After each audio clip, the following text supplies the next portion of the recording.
Hey guys, I'm Eugene. I turn ideas into working products right now. Let's jump right into this next video. So, this website or web app, I should say, is something special, to say the least, right? Um, so, let's jump right into it. So, and I just want to say, like, if you're not building sites like this as a software engineer today, then you're if we have a software engineer, let's call it a ruler, right? And with all of the best engineers on this side and the worst here, you're on this latter half, and you have to understand that. So you have to, as since AI exists now, you have to start increasing your standard, and that's why my reason for making this video, right? To show you guys what is actually possible from the perspective of making websites and creating web apps and what you should be thinking about creating when you're thinking about creating experiences. So this is the interactive scroll-driven WebGL chapter experience, right?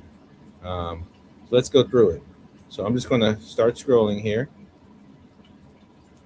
And as you can see, the car is spinning around as I'm scrolling and text is rising, right? And this is a very cool website. Very cool. And it says hold the space bar to accelerate the car. So we'll hide this now. And I'll go ahead and hold the space. And you can see the car is accelerating, and you can actually hear the car accelerating as well, you know.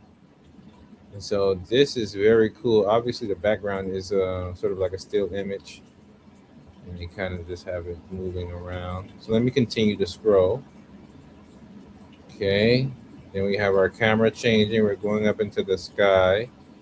Then we change scenes. Okay. Nice transition. Okay, all right. I'm not reading the text, but this is for a company that turns CO that turns, what did it say? I wasn't reading. Turns fuel into something more efficient. All right, and so this is kind of what their setup looks like. All right, or supposed to look like. So it's diving into the specifics. Strong fans draw air into our carbon capture tower. As the air whips past, a powerful waterfall strips it of CO2 and water molecules, right? And this is very interactive. You can see, everything like this sort of visual story being played out, right? It keeps the user engaged.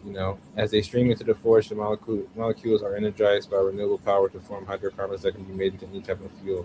And if you want to click, you can click on our technology, and it actually takes you, somewhere else. And look at that, you can actually play a video, and now it's going to actually play a video that tells you more about the technology.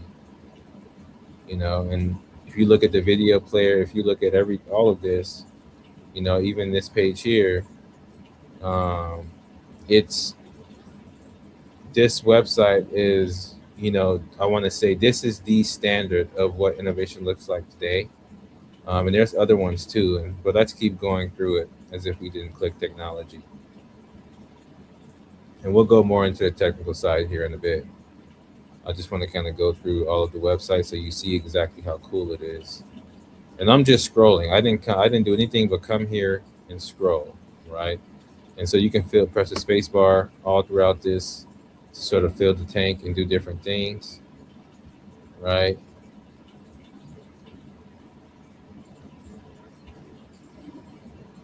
So I'm just scrolling through a little faster here. And now they're putting us inside the vehicle for a little bit up. So these transitions are so smooth. You guys don't know how hard that is. All right. Could we space bar as well here too?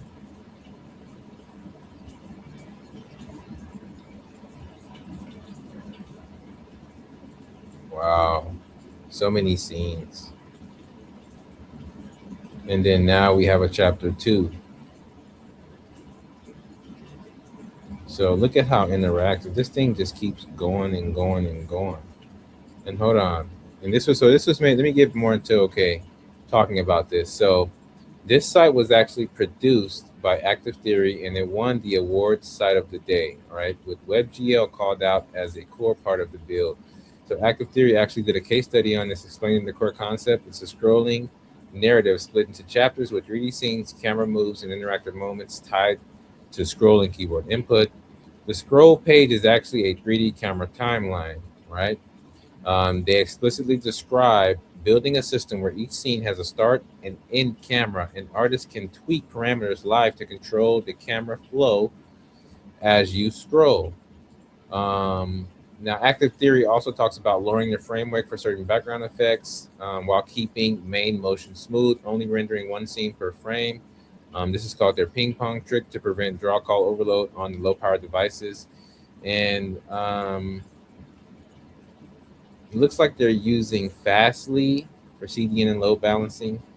So yeah, custom WebGL engine, scroll choreography, careful performance engineering, and standard analytics, CDN plumbing. So this is a very cool website. Like I said, this is the standard, and we'll take a look at Active Theory's website as well. Here is Active Theory's website. You can find them over at activetheory.net. You guys can check out this website at prometheusfuels.com. And like I said before, this is the pinnacle. This is the standard. And I'll show you guys more. Right. So this is sort of their so websites, installations, XR, VR, AI, multiplayer games. And you can actually ask the AI here. Okay. So welcome. So this is something very cool. I might do a separate video on this one because I'm not sure, where we are right now on time. So I might do we looked at Prometheus just now, but in a separate video we'll take a look at the Welcome to Hogwarts, even though it's not still live. They've worked on Echo, The Frontier Within, 20 Years of Xbox, Harmonix Day by IPM. So they've worked on for a lot of huge brands, guys. So, and this is, look, even this website here, you can see like it's sort of like a human spine, a human body that you're kind of traversing upwards if you pay attention. So that is very cool. So yeah, we'll end it there. I appreciate you guys for tuning in and checking out the video, hanging out. And oh my gosh, I just noticed that it wasn't even on the stage that entire time. Oh my gosh, for 8 minutes. We were just going through and you guys couldn't see a mother freaking thing. Okay, we'll have to re-record that. We'll have to re-record that or skip to the end because oh my gosh. But I'm going to go ahead and scroll through right now because this video is not going to be for nothing. There's no way. So you guys can go through and if you see my commentary, let me do the space bar trick. Man, this is a cool website.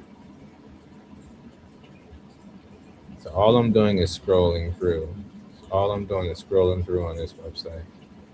And this is it kind of takes you through this whole experience, right? You kind of experience who they are and what they do, right? When you come to their site, you experience them. You don't see information and you read it. Like, this is what websites of the future are going to be. They're going to be experiences. You're going to come here and you're going to have an experience as you scroll, as you swipe, because those are the only two actions that you need to be doing on the site: scroll, swipe, read. Clicking and tapping is a thing of the old. Tapping is cool, but like it's starting to feel like tapping and buttons are becoming phased out in place of call to actions that are more scrolling based. You just scroll and you see what you want. It's more flow based, right? So it just takes you through a flow.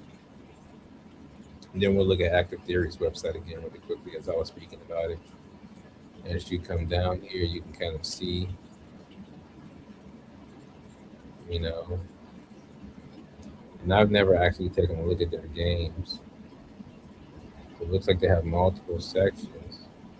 So these are all the games, right? And I haven't even taken a look at this. They've done games for Cartoon Network. Look at multiplayer. 20 years of Xbox.